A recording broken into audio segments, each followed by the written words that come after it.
The story of Henry Morrison Flagler. Flagler was born in 1830 in poverty. He was forced to shift for himself, clerked in a store, slept under the counter, and caught his education on the wing. Bold as a lion in business, sensitive and silent in personal relations, he was a born leader, pious, secretive, and a good listener. An uncanny ability to draw men out and pump them dry. Flagler once said to John D. Rockefeller, "John, a friendship founded on business is a whole lot better than a business founded on friendship." To Flagler does John D. Rockefeller credit the rapid erection of the greatest monopoly that is the wonder of statisticians and economists the world over.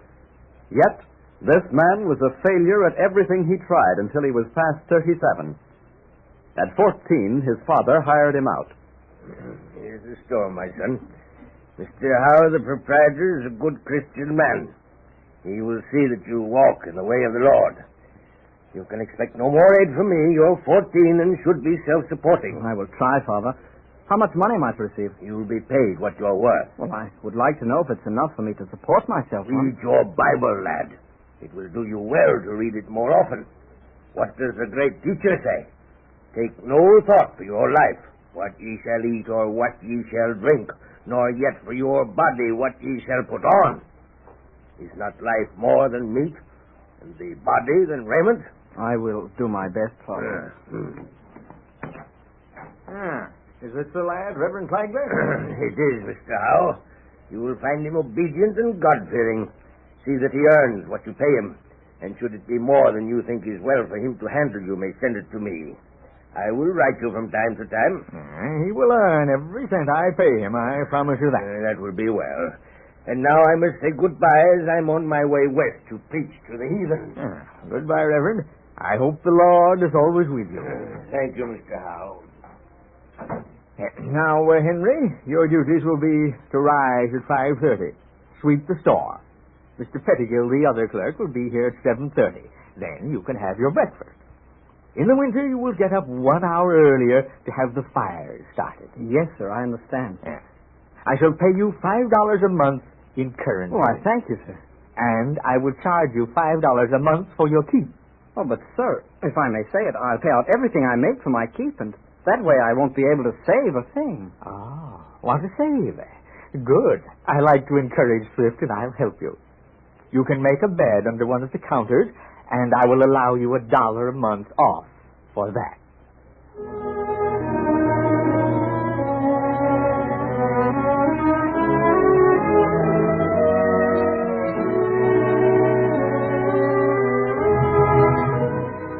That was the start of Henry's saving. He saved $1 each month. While working in the store, he learned that there was a medium of exchange that was more valuable than money. This was salt. At 18, with a friend, he started a salt refinery. They were doing well when a rival concern decided to force them to sell. The partners were in their office talking to the agent of the salt company. "I've told you, gentlemen, that we will invoice and pay you dollar for dollar for your plant." No, but that's not right, sir. We're making a profit and continue to do so if your firm will stop underselling us. Young man, if you don't take our offer, we will force you to the wall. But let us sell the salt we've refined, and we'll be glad to sell our plant to you. In that way, we'll have a fair return for our work. My dear boy, that would be impossible. It would take you a year to sell all that salt, and in the meantime, you might undersell us. No, but, sir, you're advancing the price of salt 300%. People won't pay it. They'll pay our price or go without. Oh, but your tactics are nothing less than robbery. You admit that you're going to rob the public and us, too. Well, looks like we'd better accept their offer, Henry. If only they offer us enough to pay our obligations. We'll be stony broke. Oh, true, but we'll be free of debt. Oh, it's robbery, that's what it is. Take it or leave it. We will undersell you until you do accept our terms. Good day.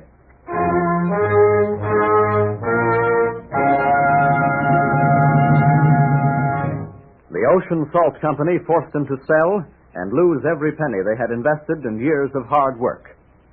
Flagler drifted into many lines of business until the year 1867. In that year, he joined the firm of Andrews and Rockefeller. In 1872, they changed the name to the Standard Oil Company of Ohio. Competition was very keen. Refineries were underselling each other. So in 1872, a meeting was called by the Standard Oil Company of Ohio of the 4 biggest competitors to meet at Cleveland. Mr. Rockefeller said, "Gentlemen, this meeting is called to try and solve the problem now facing the oil industry. Mr. Flagler will tell you his ideas. Thank you, sir. Gentlemen, I will try to be as brief as possible. In the first place, we are all trying to undersell the other. That's right, Henry. Now, here is the plan. We will combine all our plants under one head that will dictate our selling policy and business conduct in general. I will suggest my partner, Mr. Rockefeller, for that place. You have in him a man of keen foresight and sound business judgment. Would we run our plants just as usual? Why, yes. We will form a parent company, and according to the invoice of their various plants, we will issue stock in the parent company. We will start our company with the ones gathered here today. Then I, personally, will try to induce all the independent companies to join our combine. Splendid idea. Splendid. What do you think, Tom? Excellent. It's a great idea.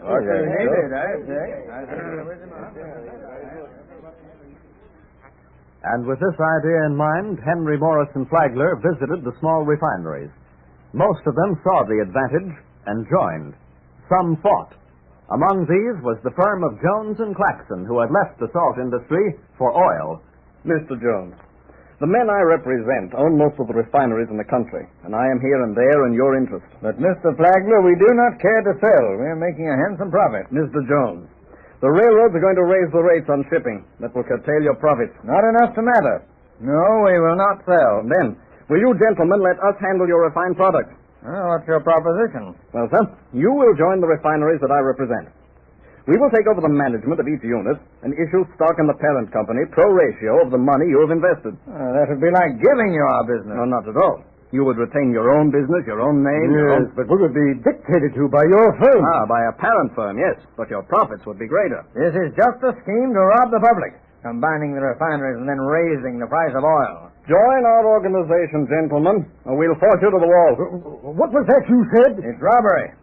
You're going to rob the public and rob us, too. I am offering you a chance to save what you have accumulated. I am far more fair to you than you gentlemen were to me. Huh? What do you mean?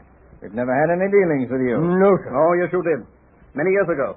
I was a partner in Brown and Flagler Salt Company, and you put us out of business without giving us a chance to save our investment. You really robbed my partner and myself of everything that we had. Now you cry when I come to you with a fair proposition. Well, gentlemen, I've changed my mind. You can't enter our organization. Well, now, Mr. We will Flagler... audit your plant and pay you dollar for dollar. But, sir... We will use the practice you so ably taught me years ago. Now, if you just... We will undersell you until you accept our terms. Good day, sir.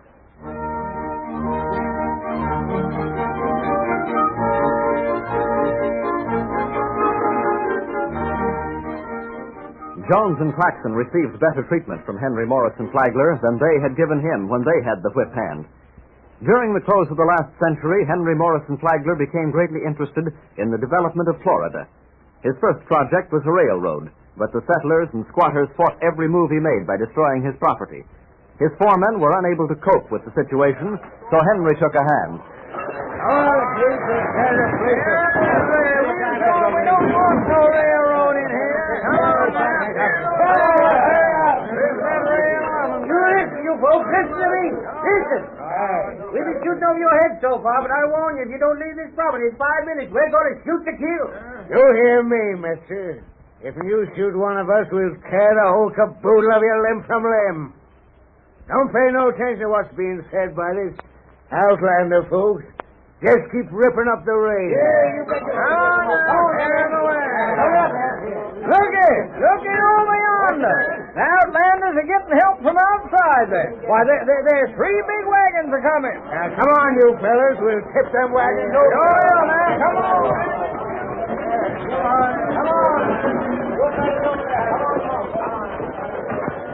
Come on. Get out of them wagons. We're going to tip them over and set them afire. Wait. Who's the leader here? I am. Now, let me talk to you for just 1 minute. And then if you're not satisfied with what I have to say, you can do as you please with these wagons.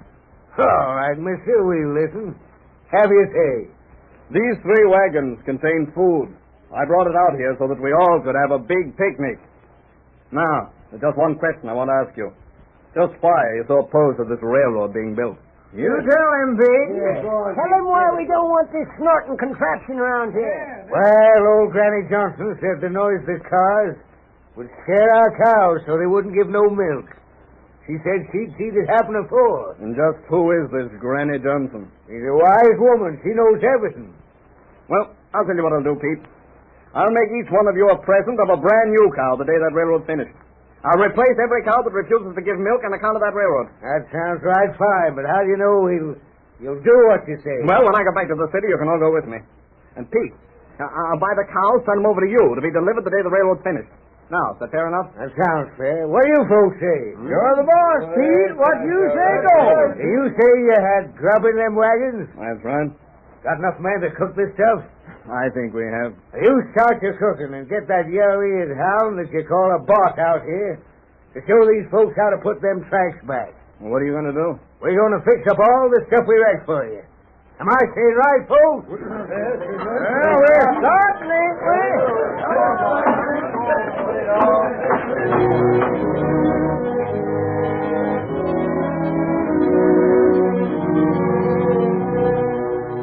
And Henry Morrison Flagler had welded another link in the chain of friendship and showing again that remarkable organizing ability. It was no wonder that John D. Rockefeller picked such a man to aid him in building the great Standard Oil Company. Henry Flagler was the proprietor of some 600 miles of railroad in Florida and the Ponce de Leon and Alcazar hotels at St. Augustine. As builder and owner-resident, he did much to make St. Augustine the popular winter resort that it is today.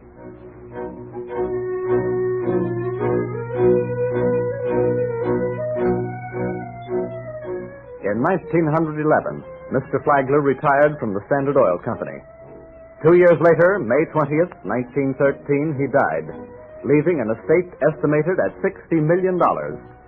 Little has been written of this silent man, but he deserves a niche in the Hall of Fame, for he is one of the outstanding characters of this century. Henry Morrison Flagler, Captain of Industry.